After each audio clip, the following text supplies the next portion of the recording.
October 2nd is the United Nations International Day of Nonviolence. It marks the birth of Mahatma Gandhi, the person who helped lead India to independence and inspired a world of nonviolent activists, including many among those seeking justice and peace in Israel and Palestine. Up next, two very special guests who took nonviolence to heart. They are young Israelis with all the hopes and dreams of typical teenagers, but the moral tenacity to stand up for their beliefs too. They're refuseniks who, when it came to time to perform their mandatory military service, refused. Maya Wind and Netta Mishli are part of a group called the Shministim. It's Hebrew for 12th graders.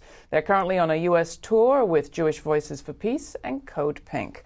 Well, let's start with you. Why 12th grade? Tell people.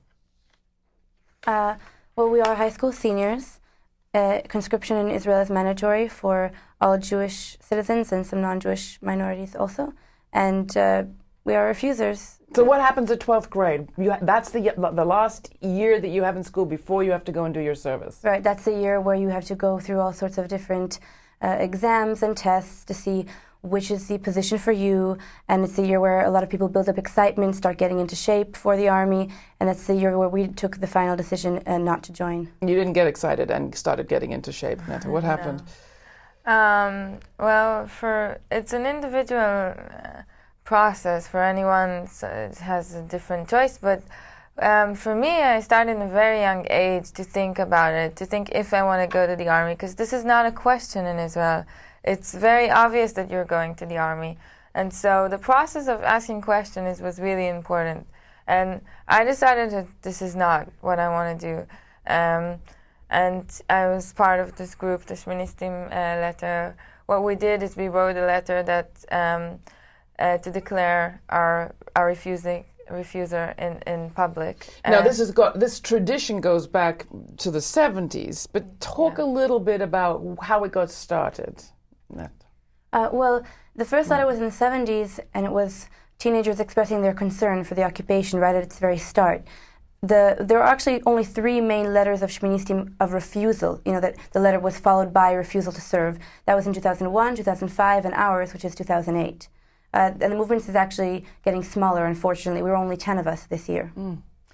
To be one of those 10, what are you risking? Well, first of all, we go to jail, which is it's not a nice experience. It's definitely wasn't fun for me. But this is not the most important part. The most important part is we risk our place in society. We're becoming an outsiders, and this is much harder than going to jail. It's the experience wherever you go, and it doesn't matter who the new person you meet. The first question, or not the first, but one of the first questions is, what did you do in the army? Or why, in this age, what are you doing in the army? And having to go through this process again and again of explaining and telling everyone, we didn't go because this and this and this, it's a very hard experiment. Talk a bit more about that, if you will, Maya. I mean, when you go to apply for a job, when you go to apply for housing, how often does this come up? Oh, very often, certainly at our age. First of all, most job applications after basic information have what rank did you achieve in the army and the like. And so if you don't have a rank to brag about and you don't have good army experience, that certainly makes you less desirable. Certainly if the employer actually bothers to ask you why you didn't serve and you explain, most Israelis will turn you down right away. So you have this huge cost that you're risking, this huge possible price that you're risking for what you've done. Why did you decide to do it, Maya? Well, it's a very long story. It's a long thought process. It didn't happen in one day. It happened over 4 years. But I think I drew some basic links. First of all, I drew the link between terrorism and the occupation, which was a link that was hard for me to draw. I always assumed the Palestinians were bombing Israel because they didn't believe in its right to exist or they hated Jews. That is what I was taught. But once I started to realize that we were oppressing millions of people, violating their basic human rights, and to what end and with what justification, when I realized there is no justification and that we have no right to do this, then I really realized I could not take part in this. You want to tell your part of the story? It's kind of similar, I think. I was asking lots of questions. I think this is the key. I wanted to know why there is terrorism, why did they want to kill us, why, all the stuff that I learned as assumption, as truth. Who did you ask? I started with my parents, and when I didn't got a good answer, I started going to politics, all kinds of organizations, and in the end, I had to see it in my own eyes. I went to the West Bank. This was my final, step. And when I saw what's going on, I realized I can't participate with that. I can't take part in the occupation. Now, you make it sound like an easy step to go to the West Bank, but not easy. How did you do it? I joined demonstrations against the wall, with Anarchists Against the Wall.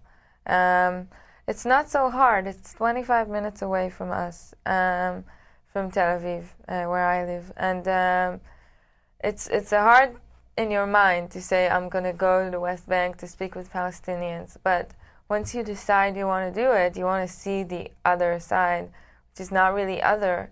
I mean, they're like us. They want, some of them, most of them, want peace, like I want peace. So I didn't feel like it's the other side. It was just a different aspect of the same story.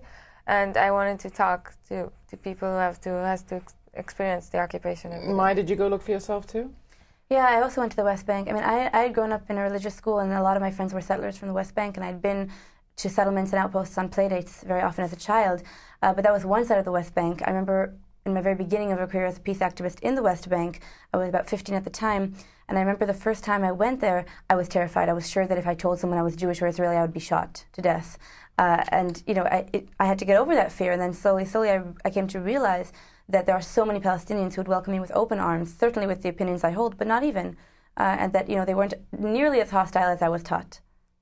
Talk a bit more about your relationship with the peace movement and people working for peace and justice inside Palestine and how that works, because it is hard. It's hard for people to meet together. There's the border. There are checkpoints. It's illegal for people to travel in many circumstances. How much is your work connected to people inside Palestine? Who wants to address that? Maya? Well, we do a lot of work in the West Bank, whether it's legal by Israeli law or not. But we travel. There's a lot of solidarity work. I work in Rabbis for Human Rights. That's my full-time job. And a lot of what we do in the territories is go and accompany farmers or shepherds to their lands, to their grazing areas, to their fields, to help protect them from violent settlers that prevent them from farming their land and obtaining some sort of income. So that's something that we do, and it's possible to go. You just have to decide. It's really a decision. Yeah. Do your parents support what you're doing? Well, they support me as a person. Both of my parents came to visit me in jail and were really supportive in the personal aspect. They are not so happy with my decision. They're not. My father, for example, doesn't hold the same political opinions as I am. Of course, he served in the army, my mom served in the army, and they would be, I guess both of them will be more happy if I would just go to the army. But my mom really changed during the process, but I went through. Talk about how long were you how much time did you actually serve in jail? I served only 20 days in military prison and another week in military detention. I think it was you, Maya, maybe talk about the isolation that people in detention face. Well, I was only in isolation for 5 days, but it wasn't pleasant. I was there actually, well, it was a long story. There was just a girl in my cell who tried to kill herself, and I stopped her. I was trying to support her always because she was a very troubled person. She was very sad, and jail didn't help. And because of this, I was put in there with her. She was put in isolation as a punishment for her suicide attempt, and I was put in there with her to protect her. And then because one of the wardens treated her abusively, and I talked not so kindly to that warden, and I expressed an opinion that this was wrong, I was kept there for 5 days after. Let's talk about your trip here in the United States with Jewish Voices for Peace and Code Pink. First, I'd like to just hear how the reaction has been. Well, it's very different. There's a variety of reactions. We got very supportive from American Jews who say we don't want Israel to keep doing those crimes in our name.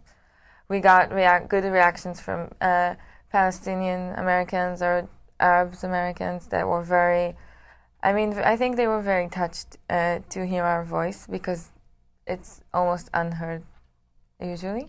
And even from Israelis who moved to the U.S. that were very excited to see our action and were very supportive.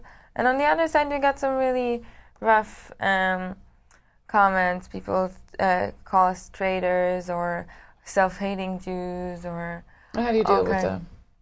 Right. Well, I mean, we're used to it. We get it a lot at home. We have to face that every day in our societies. It comes up all the time in conversation. It's something we face. But here it's different. But how do we deal with it? I personally, I'm hurt.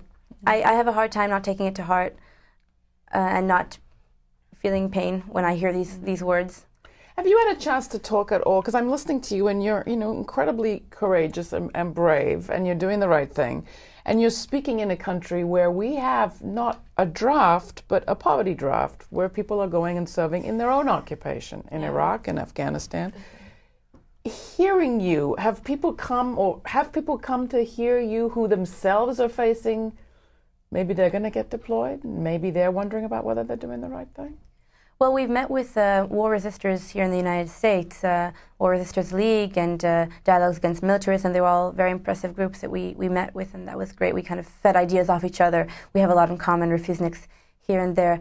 I don't know if people necessarily always draw the parallels when they hear our talks between the occupation of Israel and the occupation that the United States does as well. I mean, certainly occupation is not an Israeli invention, but we make sure to draw those parallels for them and state them very clearly, whether or not they make them themselves. So do you have advice, maybe, for people who might be in your similar situation in the United States, maybe feeling like the only way to have a future is right now to go and serve in a war that they're a bit dubious of? I feel uncomfortable to give them an advice because they're facing a situation that I didn't. My future is not completely depending on the army. But I think you should always look for more options. It's not always there, but always try. I can't judge those people. I mean, everyone should also look after, except for caring for the society, also for himself. And the situation today, the economy, really puts us sometime in a situation that there is no choice. Maya? Yeah, I think really just asking questions is key, not taking everything that you were taught as truth and doubting the whole notion of truth to begin with. I think doubt is really key. Doubt is what led me to this decision, doubting what I was taught, doubting what I thought. If you have questions, who's the best person to ask, do you think, in your sort of social circle? Yeah, I think that's exactly the point. There is no one to ask. That's exactly the point. You have to research for yourself. You have to read, if you can, see with your own eyes. I mean, in your case, it's a bit harder because it's farther away, your occupation, but I recommend that. I think asking as many people, looking into as many different sources. Don't trust one person. I used to trust my parents way too much. I respected them so much, and it was hard for me to go against what they had taught me, what they were always telling me. But you have to do it. Maya Wend and Netta Mishli, thank you both for coming in and for your work. People can find out more about the tour. Maybe you can bring these two or people like them to a place near you. There's information at our website, grittv.org.